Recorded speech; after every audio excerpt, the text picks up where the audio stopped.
Ladies and gentlemen, welcome back to the Coffee and KOs podcast. As you can see, I'm flying solo, kind of. Carrie's here. Carrie is here. First time he's been here in a while. But like a month, life gets in the way sometimes. It does. We're going to eliminate that next year. And so what's going on here is basically moving forward. I'm probably going to be doing a lot of these solo recaps. Will still be with Josh and Kieran, but most of their previews solo. Steve is no longer here. He was busy, wanted life, Life happens. So no longer with the MMA Stooges, but all is good. I do this all out of fun and enjoyment. So that's why we will be here. You sound like you're having fun, man. That's me though. This is my voice. I am this is the way that I sound. I'm a boring sounding individual. And so those of you that have been listening forever, this is my voice. Those of you that are new, I'm sorry. I don't get very animated. I get made fun of for that a lot. I feel like a lot of times people are like, man, can you just sound a little exciting? I was like, this is my excited voice. This is what I sound like when I'm excited. I know that's hard to believe. It's also his angry voice, his happy voice. It's my voice for everything. I'm very universal. But I hope everyone had a great July 4th. It was kind of weird. July 4th on a Sunday. I don't know. It just felt odd. But what are you looking at? Nothing. Oh, okay. July 4th was it's weird on a Sunday. I feel like we celebrated it on Friday. Then I had a wedding on Sunday on the real July 4th. So it was just a very odd day. But Carrie got to set off fireworks and didn't lose a limb. So that's good. Got all my fingers. All his fingers are there. So that's always good. We talked about fireworks. I think fireworks are overrated. Carrie does not agree. No, man, they're so much fun. I tell you what, they're a blast. Oh. So we ate good food though on Friday. Friday was very nice. Lots of great food. That Blackstone Grill, man, let me tell you. Burgers, hot dogs, but then we had mac and cheese, pierogi, you name it, we probably had it. It was a great weekend. We took the week off last week, and we're back this week. Also, I just wanted to let everyone know on Wednesday, interview dropping with O'Day Osborne. Make sure you check that out. It was a great time. I think almost an hour he spent with us talking. So it was a great time hanging out with him. He's always great on our show. So we appreciate the support from him. He'll be back in the Octagon on August 7th. God, I said October. I'm rushing it already. But yeah, big card coming up this weekend. We get Dustin, Conor 3. This will be the last time they fight. It's the trilogy. This is the one that you don't think they're gonna Fast and Furious it, man? Like no, 9 fights. I hope not. Fast and Furious, man. Isn't it such what a weird turn? You go from cars to just straight action. It's one of the biggest 180s you could possibly do. Not even believable action though, with the flying cars and stuff like that. Well, it's I haven't watched Fast and Furious probably since the fourth one, maybe. I haven't watched any of them. Whichever one Paul Walker, when he died. Yeah, that's the last one I watched. Whatever, yeah. I think that was the fourth one. It was. I don't count Tokyo Drift. No, that doesn't count as a Fast and Furious. So I'm talking Fast 1, Fast 2. Then I think Tokyo Drift happened, and then there was one more. There was or two Fast more. and the Furious. Yeah, I think that was the one that he died in. Yeah. The Fast and the Furious. So yeah, what a 180 that movie has taken, and a lot of people are out on those, but a lot of people do still love them. They've made so much money. Oh yeah, 100%. If you like action, I guess you can be all for it. I want to see Vin Diesel get in the octagon. I don't want to see that. No, I don't. Right, fine. I think that my own promotion then. I don't know, he's a big dude, but I don't think he can fight. I want to see Jason Statham fight. He can really those fight. Two should do a celebrity fight like Yeah, all but these YouTube bullshits are doing. But the thing is with Jason Statham is he can actually fight. Like he's actually does all his own stunts and everything. Like he can legit fight. Yeah. Yeah. There's like all these things on. Like he's I guess got like I don't know an actual belt like blue belt. I don't know what he is, but he's got some sort of belt, colored belt, some belt that he uses to promote the fact that he can fight. So yeah, no, I think that he's a legit badass. The Rock, I mean, is a strong dude, and he was a football player, so he's got to have some sort of athletic ability, obviously. But as far as fighting, who knows? But speaking of fights, lots of big stuff happened this week as far as, or the last week and a half of fights. The one big one was straight off his victory over Alexander Volkov. Cyril Gane gets booked up against Derrick Lewis. So this was the big news really for the last week. Everyone, from what we had been told, it was Derrick Lewis, Francis Ngannou. That was going to be Francis Ngannou's first title defense, and it didn't happen. So it's funny because I had actually talked to Chris Dawkins, I think it's 3 weeks ago already. And when I was talking to him, he's like, yeah, Lewis and Ngannou is for the belt. And I had heard that was not set in stone, and he was super surprised. And then it comes out a week later that it wasn't set in stone.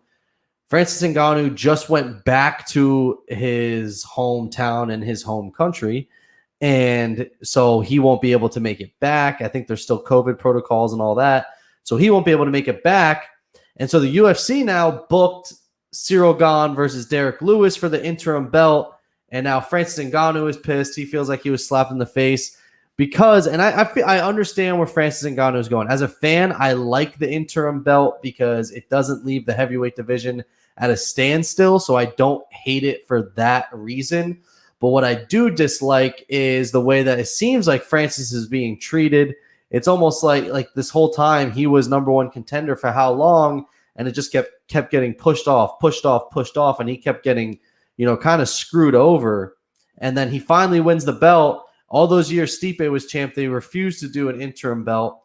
And then all of a sudden, he gets the belt, and before he can even make a title defense, it's now there's an interim belt there. So that kind of sucks. I mean, the fight, Gane Lewis. I mean, listen, I love Derrick Lewis, one of my favorite fighters to watch. Obviously, a great fighter to have on the microphone. He's funny. He would sell. If he was champ, he would sell in a second. But it's just Cyril Gane is way too athletic, moves way too well. And let's not forget that Derrick Lewis was getting beat on the feet by Curtis Blades. It was when Curtis Blades shot for that blind takedown when he got hit with that uppercut and knocked out. Because of that is why he lost. And then, Cyril Gane is a better striker than Curtis Blades. He's much more polished. He's very polished for how new he is into his MMA career. He is so polished. The performance he put on against Volkov was masterful. I know people dislike it because he doesn't finish people, but the guy is very, very, very good. I'm not going to say I'm super excited for the fight. I mean, I think this is the problem. I like Cyril Gane. As an MMA fan, I like Cyril Gane. If you are just a fan that enjoys the knockouts from the heavyweight division, you're going to be bored. I think he can put Derrick Lewis away, but I would not be surprised if it was another one of those boring technical fights like he fought against Jairzinho Rozenstruik because of Rozenstruik's power. And he sits. Derrick Lewis is going to sit by the cage, and Cyril Gane is just going to bounce in and out, try to pick him apart. And I wouldn't be surprised if it's a 5-round decision win for Cyril Gane. And it's just like he throws 200 strikes and lands 120 of them. I mean, that's just the type of fighter he is. I think that as he evolves, gets a little bit better, I do think that he'll start finishing people, but still so new to the MMA game. He's only 9-0 now, I think. That's got to be one of the quickest rises for a fighter. You're 9-0 now, and you are fighting for the belt. Most guys fight 20, 30 times before they're fighting for the belt. And here he is, 9 fights into his MMA career, fighting for the heavyweight title. Again, I feel bad for Francis Ngannou. He'll still be classified as a champ. He's just going to fight the winner of this. Won't have the choice of his first opponent, which then also puts to rest John Jones coming and fighting this year. That's been put on the back burner. I think that we won't see John Jones until 2022. So that kind of puts all that to rest as well for a little while, because you figure this fight happens. I don't know when it was pegged for. I think August. I think end of August that fight is pegged for. So, you're talking earliest Francis is fighting is probably December. So I'm thinking we won't see John Jones till middle 2022, which sucks. But I feel like most of us kind of had that planned. If we're talking grades here, I guess I give that fight a 3.5. I really don't think it's going to be all that exciting. But whenever you get the heavyweights in there, who knows? And I do really like Cyril Gane. I really think that he is the most technical heavyweight in the division. I mean, Alexander Volkov is no slouch, and he picked him apart for 5 rounds. Derrick Lewis will have his day cut out for him, and he has literally got a puncher's chance. And I hate saying that. I do love Derrick Lewis, but that's going to be a really tough fight. Just 3 other matchups here that were booked that I just want to touch on really quick, and then we'll get into UFC 264. Carlos Diego Ferreira versus Grant Dawson. Grant Dawson, obviously friend of the show, has been on the show twice now, him and his girlfriend, Elle. And first off, I love this fight for Grant. A huge step up in competition for him. Diego Ferreira is no slouch. That man can do everything. His fight against Beneil Dariush was very good. I know he lost, but it was good. I don't know who he fought his last time out. I know he lost. I think it was Gillespie, maybe. But don't mark my word on that. I'm not 100% sure. But so I think that it's going to be a really tough fight for Grant. I'm pulling for Grant in this one. I want him to win the fight. The thing that scares me a little bit is Diego can not only wrestle, but he's a pretty good striker as well. I think Grant, obviously he has the wrestling pedigree. He's got the ground game. It's the striking that I want to see Grant kind of evolve in. And he's at a great gym with James Krause. So I think he can do it. And I think that it's not out of the realm that he wins this fight. It's just going to be a tough fight, but I think he'll get it done. I'm really looking forward to that. Obviously, we're pro Glory, so we're hoping that every Glory guy comes away with the win. The next one, though, I'm super excited about. This is my favorite fight that's been announced, and people will probably disagree with me, but Paul Craig gets a huge jump up in competition against Alexander Gustafsson. Gustafsson hasn't fought since his heavyweight debut, where he lost by sub to Fabricio Verdum after Verdum was out for, I think it was 2 years or some shit like that. And Paul Craig coming off a great performance against Jamal Hill, where he literally snapped his arm in half, which was pretty crazy. Paul Craig is an animal. Like, this guy, he's got power in his hands enough so that you can't, he's not a complete slouch on the feet, but his ground game is just sick. Like, he is beyond good on the ground. Gustafsson, not the same. He hasn't really been the same since he's lost that second fight to John Jones. He will have the advantage on the feet. He will. I don't know if he'll be the bigger guy. I'm not really sure. I mean, Gustafsson's obviously fought the better competition, but Paul Craig has fought some decent competition as well. I love this fight. I think that if Paul Craig gets it to the ground, he can get the win by sub, and that'll be a huge name to put on his resume. If he loses, though, can't hang your hat. I love this fight, and I love it as a bounce back for Gustafsson because Paul Craig is on a hot streak right now. If he comes back and he wins, which everyone thought he was retired, he kind of came out of retirement for this. If he can put up a good performance and beat Paul Craig, I'm not even saying finish him, but put on a really good performance after this long layoff, he kind of reinserts himself back into good graces with the UFC and in that division at 205. So really looking forward to that one. And then the last other fight that I had on my list here was Jonathan Martinez versus Nathaniel Wood. Love that fight. I think Jonathan Martinez, exciting, coming off, he lost by knockout to Davey Grant, where he got hit with a hell of a left hand by Davey Grant and he put out cold. Nathaniel Wood, kind of that prospect that the UFC I feel like has been talking about for a while, trying to push, and it kind of hasn't materialized. He's like had an okay win, some good performances, but lately it seems like he's starting to come on here and really start figuring it out.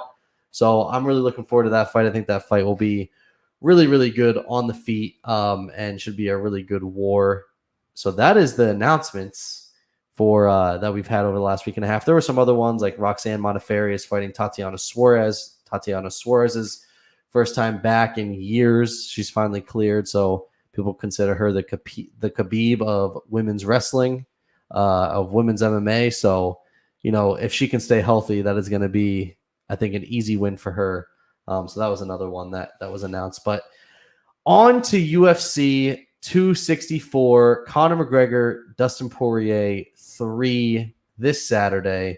I'm a little pissed, Carrie. Our games on Saturday are really late. Those of you that listen to the show know I'm a baseball coach, and we tournament baseball, and our games are at 4 and 6. So we will be missing. We won't miss the main card, but we'll miss. Main card doesn't start till 10, so we'll be getting home We'll probably be getting home about 9:30.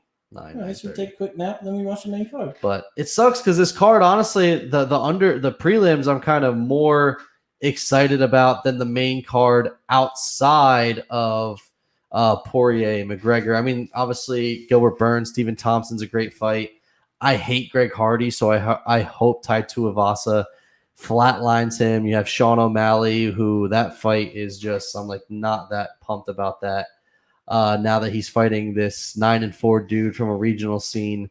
Max Griffin's back. Nico Price is back. Trevin Giles is back. Ryan Hall, Ilia Topuria. We're actually going to see Ryan Hall fight, which is freaking unbelievable because no one would have thought that.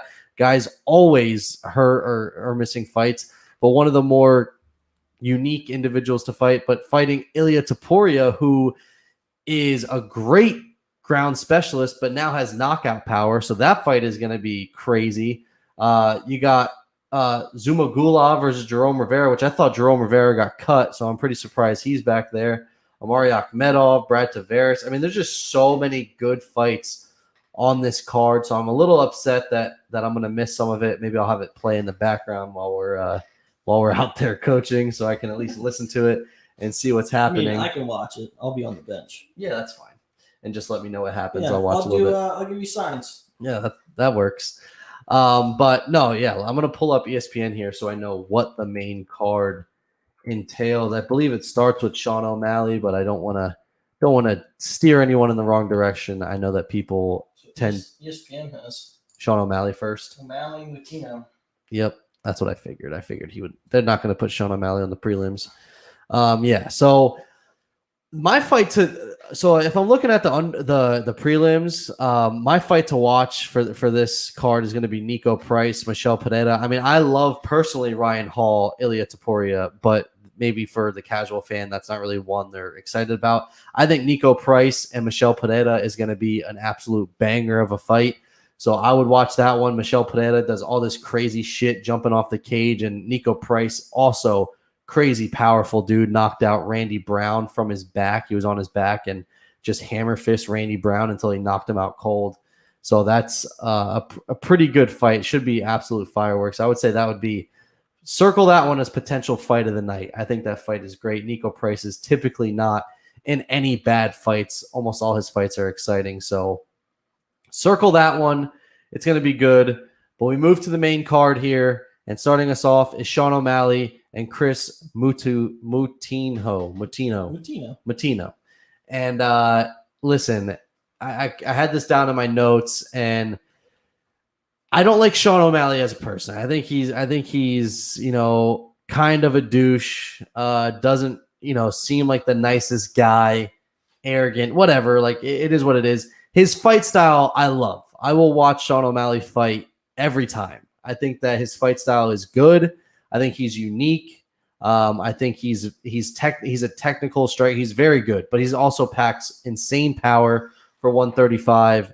He loves the walk-off KO. He is appealing to the casual fan. He is marketable. The man has not fought, aside from Chito Vera, has not fought any really good competition, and people love him. And that's how you know you're exciting when, it's kind of like when Conor McGregor was fighting Dennis Seaver. Like, people were tuning in, not for Dennis Seaver, but just to see Conor McGregor. That's the kind of personality Sean O'Malley has, and Sean O'Malley is very good. I am just tired of the UFC spoon feeding this guy. Like, I understand he's young, but and that division is full of killers. It's a really good division. But eventually, he's going to have to, they should have run back. I mean, I guess they couldn't have done this, but like Ricky Simone wanted to fight apparently, and then he all of a sudden couldn't make the weight. Like, I'm not saying it's all Sean O'Malley's fault. I feel like all these people want to fight him, and then all of a sudden they back out. Listen, I think that people, I don't know if they're scared, but Sean O'Malley is a tough matchup for most people due to his size in that division.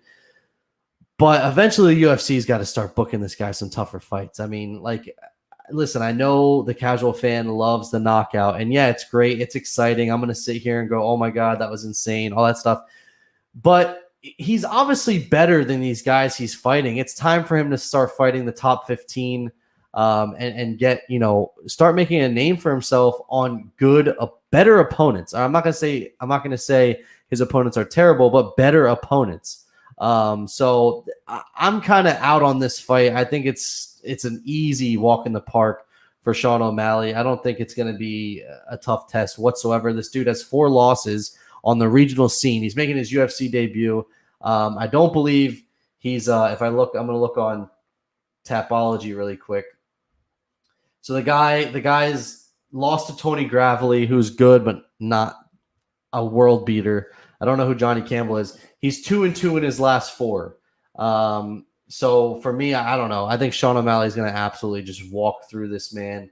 Also, he got TKO'd by Tony Gravely as well, which Tony Gravely is a wrestler. So I'm going Sean O'Malley in this fight. I would not be surprised. Round 1 knockout. I'd probably lean more towards round 2 only because Sean O'Malley kind of tends to, I think he loves to be in the octagon, so he kind of draws the fight out longer than it really needs to go. But I'll go Sean O'Malley. I'm going to go by finish, by knockout, easy money. And there's going to be no reason to bet it unless you parlay it because it's going to be minus money. He's already a minus 800 favorite in this fight. And normally I would say put money on the underdog when it's that crazy, but I'm not a betting guy. I don't know shit about betting. I just know this guy is not going to beat Sean O'Malley unless somehow there's some injury or some shit that happens. So I'm going Sean O'Malley knockout, probably round 1, but I could see it going down in round 2. Yeah, I'm right there with you. I think the only way Chris with a K wins this one is TKO by calf cramp. He's just going to end up another tally for O'Malley. So I'm going O'Malley knockout as well. Yeah. Be interesting to see what color his hair is. It's blonde right now. He hasn't. Dude looks like a clown. Yeah. Listen, I'll get back on the O'Malley. I'm not off the O'Malley train. I'll get back on it like completely once he starts knocking guys out in the top 15. Like, I want to see him and Chito Vera fight again. There was just so many unanswered questions in that fight when the leg injury happened.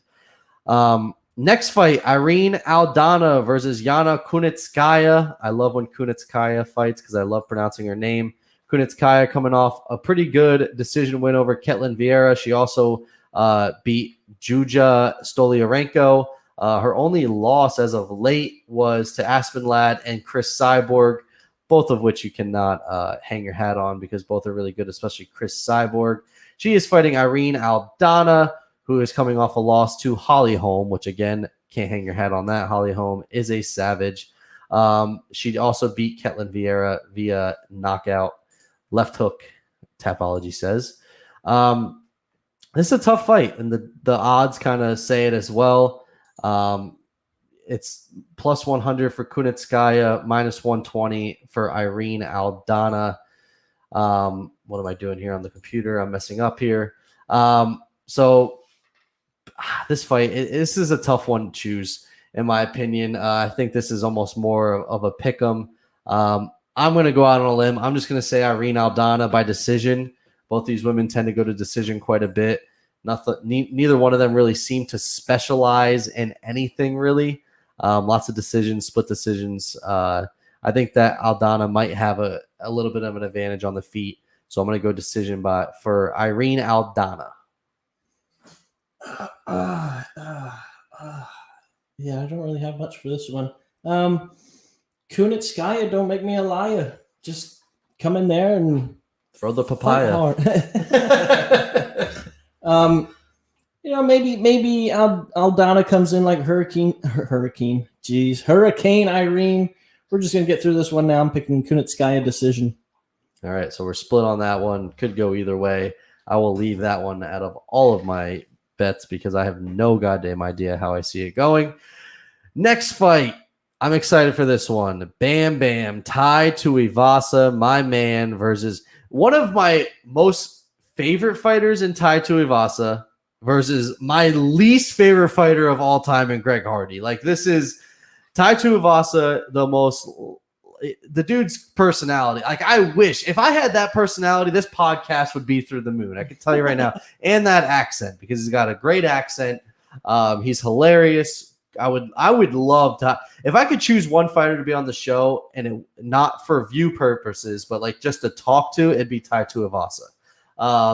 He's just a crazy individual and has insane power, and he's going up against Greg Hardy, who also has insane power. This is the thing with this fight, and it kind of scares me a little bit, and the odds kind of show it. It's almost closer than you would think. Or it's close. It's close because both of these guys are similar. They literally can only box. That's all they're going to do. They're going to just throw power, and it's going to be the first one to connect. And the other thing is, so Greg Hardy has lost basically because, well, one, he's not a mixed martial artist, but he has no no cardio at all. So normally, like, he'll come out round one, go balls to the wall, but then round two, he's shot. He has nothing left. So the thing is, Tuivasa is fairly similar to that. Like, it's the same thing. He's going to get tired, and if he's going to lose. Now, this is the thing. He beats guys that are typically strikers, like Sergey Spivak he's lost to because he's a wrestler. Ivanov, I guess, not so much because he's a boxer. But, I mean, Tuivasa's been in there with Arlovsky, which I don't hate, but he hasn't really he doesn't have a ton of big names, and neither does Greg Hardy. It's a tough fight to really pick because they are so similar. I hate Greg Hardy. I cannot stand the man. He's not good at all. You saw it. His two wins, Jorgen De Castro, Maurice Green. Both guys aren't even in the UFC anymore. Juan Adams. So he's beaten Juan Adams, Jorgen De Castro, and Maurice Green. Oh, and I guess Ben Sassoli because of the inhaler. All of those guys aren't even in the UFC anymore. They're all gone. I don't think Alan Crowder is either. His losses are to Alexander Volkov, which he went to decision to, which is kind of impressive, and Marcin Tybura. So whenever he fights a good fighter, like someone who's well-rounded, he loses. I'm not going to say Tuivasa is well-rounded, but he's been around longer. I love the guy. I want to see him win, so he does a shoey. I'm going Tuivasa, and I'm going to go knockout. I think Hardy will leave this party due to a shardy. My guy Tuivasa is going to send him back to his casa. I'll go knockout as well. Yeah, let's hope that fight goes to knockout, because if it goes to decision, it's going to be freaking boring. Round one will be fireworks, and everything after that will be nothing but slop. So we don't want to see it go to decision. That needs to go to end in like the first round. Next fight, and this is the one everyone is circling outside of Conor and Dustin. This fight has so many implications. It is insane. I am so stoked for this fight because we don't see Stephen Wonderboy Thompson a lot. The guy is older now. I think he's like 38. He's at the tail end of his career. Only 21 fights. The guy does not fight a lot. I mean, you're 38, only 21 fights. There's guys that are 21, 22 years old with more fights than that. He doesn't fight as often anymore, and he's fighting Gilbert Burns, who was on a tear, and his most recent loss was for the belt against Kamaru Usman, where he got knocked out. I love this fight, and I love both fighters, so it is so hard to choose a winner. It's gonna be so good because you got Gilbert Burns, who packs the power. He's really good on the ground. He's a good wrestler. But you got the guy who neutralizes all of that in Stephen Thompson because of the way he fights. The most unique style in MMA as far as the karate style. He is the traditional karate style fighter. He's got that side stance. He throws the body kicks to keep you away. Really good at getting in, jabbing, throwing a couple punches and getting out. A lot of people think that if anyone was going to beat Kamaru Usman, if anyone was going to beat him, it's going to be Stephen Thompson because of the fight style.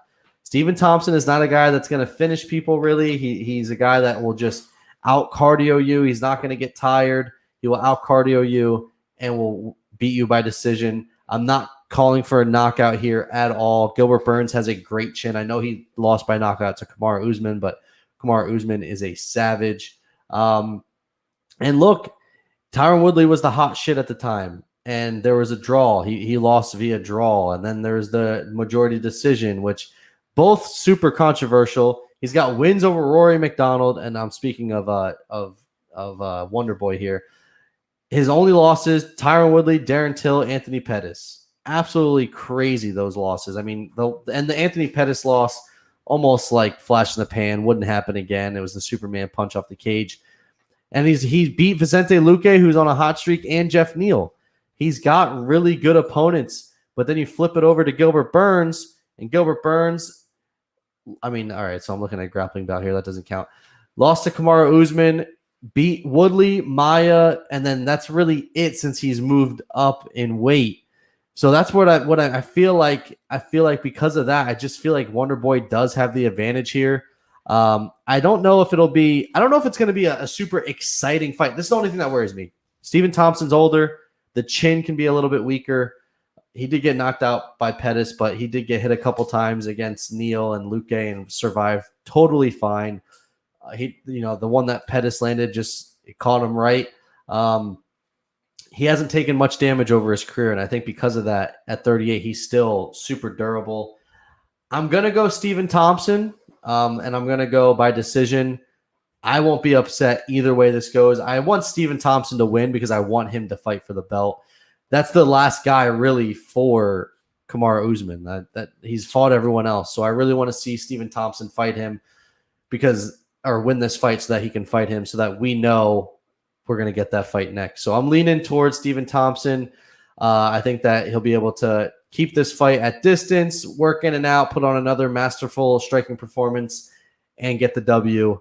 I'm going to go decision for Stephen Thompson. I can't get on the PH train. If your name is Steven, it's got to be a V. Growing up, what did people call him? Like Stephen. For a nickname, Steve? That's stupid. So I think Gilbert's got a fire that burns deep. So I'm going Gilby TKO. All right, yeah. I mean, I will say, you get older, it's all about the chin. But the other thing is, like, Gilbert Burns can wrestle and has great jiu-jitsu. It's just, can he really get him down? Stephen Wonderboy is so agile in the cage. I don't know if it's going to be exciting. For us fans, it's going to be exciting because you don't know what's going to happen. But I feel like for some, if you're watching it, maybe it's not the best co-main event. But for me, I think it's a great co-main event with insane implications for Stephen Thompson and Gilbert Burns. So that fight leads us into the main event of the evening. Dustin Poirier, Conor McGregor 3. Conor McGregor now a plus 105 underdog. I don't know when the last time he was an underdog was. So that's pretty crazy to think about. But I agree with the odds, guys. People are still saying Conor's going to come back motivated. They say the same thing every single time Conor McGregor fights. And I'm sorry, look at the recency. But like, if you go by recency bias, which I am all for, Dustin Poirier, his only loss out of his last 1, 2, 3, 4, 5, 6, 7, 8, 9 out of his 9 fights, he's 8-1. He lost to Khabib. That's it. Flipped this, and that includes wins over McGregor, Dan Hooker, Max Holloway, Eddie Alvarez, Justin Gaethje, Anthony Pettis. He's run the gamut. He's beat them all. And then you go to Conor McGregor. Conor McGregor was on fire for how long? Then he loses to Nate Diaz, beats Eddie Alvarez, loses to Khabib, then beats Donald Cerrone and over the hill Donald Cerrone, and then beats Dustin Poirier. Loses to Dustin Poirier. I'm not saying Conor McGregor is a slouch. Like, Conor McGregor, he can still strike. He can still do those things. He got up from the takedown from Dustin. It's two things. Dustin has stayed active for years. He's never taken long layoffs. He's stayed active. He's been chasing these fights forever. He's still hungry when he's fighting. You know, he's talked about retirement and stuff, but you can just see the difference in their eyes. Like, he is so motivated. Maybe not after the fight's over, he talks retirement, and then it's like something brings him back and he's motivated. It's very hard to be Conor McGregor and be motivated. The guy makes so much money. All right, so much money on things outside of fighting. He fought once last year, maybe twice. I think it was one time he fought Cowboy. He was the highest paid athlete in combat sports. The highest paid athlete, $185 million he made last year. He fought once. Then this year he fought. This will be his second fight. I like that. I like that Conor's not taking a longer layoff. I think that it would have only hurt him. It's just, for me, when you make that kind of money and you can just see the difference. When Conor was young, he was hungry. He came from nothing. There's just a different fire that burns, that makes you want to compete. And yeah, maybe he can go ride the bike for miles and he can go do all those things. But there's a big difference when you are almost probably a billionaire at this point. And why get punched in the face? Like, there's just no, like, it's different when you step in the octagon to get punched in the face than train. They're two totally different things. I see it going fairly similar to the second fight. I know I chose Conor last time, but everyone's like, it doesn't sound like you're choosing Conor. It sounds like you're choosing Dustin. My gut was telling me Dustin, but I didn't follow my gut for some reason. I chose Conor. I can't go away from my gut this time. I think Dustin's going to knock him out again. I think if the UFC is going to be hurting if Conor McGregor loses by knockout again. The only matchup they really got is like Conor versus Jorge, or they could do, he could fight Floyd again, but like the Jake Paul, like all that stuff is thrown out the window. Conor McGregor's name is not going to be, or they could do the Nate Diaz fight again, the third one. His name, listen, his fan base is so big, he'll always bring in money. But if you're a true MMA fan and follower, his name is not going to mean as much if you beat him, or if he loses this fight and he loses the way that he did. I just don't know. Like, if you're not in it to win the belt or chase the belt, then what are you in it for? I think Dustin secretly still wants to fight for the belt. I think he has no issues fighting Charles Oliveira after this. Conor McGregor, on the other hand, I think it's still all about money for him. I don't know how I see him really winning this fight. Dustin just seems like to be the better fighter, the better all-around fighter. I'm going Dustin Poirier again. I'm going to go by TKO again. I think he knocks him out again. And I listen, I love Conor. He was great for the sport. The sport has evolved, and Conor, to me, seems to be the same fighter. So I'm going Dustin Poirier. I'm going to try something different. I'm going to try and do a competent analyzation of this one. Okay. I think this fight entirely depends on what Conor McGregor did to train. Because like you said, the last couple of years, it's been all about money. He did the Floyd Mayweather boxing bout, made a boatload of money, started his whiskey company. Did he sell that? I think he sold his shares, but he made so much money off of that. Yeah. So, I mean, the last couple of years, he's all about the money, comes back, loses to Dustin, and he looked good in the first round. The second round came out, and we all know what happened. So I think it entirely depends on how he trained, if he's in the mindset of, I need to come out here and win, or if he's just still in the mindset of, I'm just here to make money. Because I feel like McGregor's been like a tale of two cities, right? You had the up-and-coming McGregor who was hungry to fight, hungry to put his name out there. Well, now his name's out there. He's made the money. So, like, is he just coming back to make more money, or is he coming back to win? And I don't know. He's also been with Kavanaugh for his whole career, his coach. And it's just he's been the same fighter. He's never evolved. Like he's never got like he's the same fighter he's been forever. But the thing is, apart from ring rust, like you don't. Well, yeah, that. But apart from fighting Khabib, who's the GOAT, right? Yeah. Who was really there to really challenge him? I mean, Nate. Yeah, he lost to Nate. I mean, Aldo was a big win, but that Aldo was a big win. Nate Diaz was a big win, but I mean, Max Holloway was good. I mean, he beat Dustin once, but yeah, I mean, I kind of agree. I mean, Chad Mendes was a big name. The thing is, he went on a crazy run so quick, but now like the game, it still has it. But there's a reason he did. It's because he had the fire, he had the hunger. Mm-hmm. He's probably the best counter striker. It's up there. Like he's a very solid counter striker. Like the guy knows how to fight. Yeah. I just think the last couple of years he's just been more in money-making mode than fighting mode. So I think it all depends on do we get fighting McGregor or do we get money McGregor? So I don't know if we will. So I'm with you. I think I'm going to take Dustin on this one as well. Knockout? I'll go decision.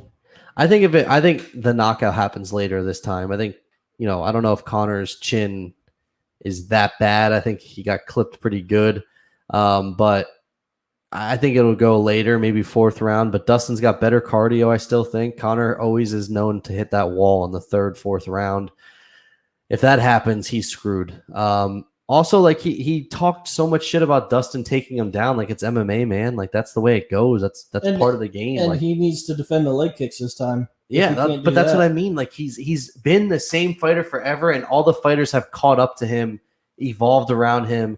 It's easy to game plan for a guy that is just gonna strike, and that's it.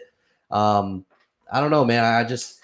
And for the sport, it's almost better if Conor wins, I feel like, because there's so many great fights that could happen if it's the old Conor. And Dustin has made it known that he's a couple fights away from retiring. Like this could be his last fight. Maybe he fights for the belt, wins the belt, and retires. I mean, it's really up in the air with him, but the same thing for Conor too. It's up in the air because he could win tomorrow and say, I'm done. I don't feel like doing this anymore. Like it's very weird. It's a great fight. I think stylistically, I think he'll keep coming back every now and then. Just to get the money. Yeah, I agree. Like there's always going to be fights there. There's already fights being talked about, like the Nate 3 fight. Floyd Mayweather. If he loses, I don't think we see him next year. There's a good chance. No, you got to I think if he loses, you got like a year for people to kind of forget what happened. Mm-hmm. And then maybe like after a year, he can start chirping again. I've gotten better. I've been training, all that shit that he says every time he loses. If he wins, I think you'll see him once or twice next year. I think if he wins, we'll see him at the end of this year. You think so? I think that he'll fight because I think the Charles Oliveira fight would make sense kind of for both of them. Charles Oliveira, I think a lot of people I know he's not that marketable because he doesn't speak English and Dana White hates that, but I think his fight style and it would be a little bit marketable for that. And that division just doesn't really have issues with selling fights. So I think it would be a really good fight. But that's going to do it, guys. That was Zach and Carrie's UFC 264 breakdown. If you liked what you heard, yeah, I think it did too. It was a quick show, 43 minutes. Not too bad. If you liked what you heard, guys, please hit that subscribe button. We really appreciate all the love and support that you guys give us on YouTube. Comment, what do you think is going to happen for UFC 264? Also want to give a quick shout out and thank you to our sponsors, Sheath Underwear. You can't see their logo here because our screen is black, so I'll have to figure something out with that. But they're great. Go to sheathunderwear.com, use promo code Coffee and KOs, get 20% off your entire purchase. I promise you will not be disappointed. We are halfway through summer. Carrie and I golfed 36 holes the other day with our Sheath Underwear on. No chafing in sight whatsoever. Greatest underwear you could ever have. Have a great week, everyone. Enjoy UFC 264. I'm going to try to live stream during the event if I get back in time. And we will see you on the other side of UFC 264, recapping everything that happened. Enjoy the week, everyone, and be safe.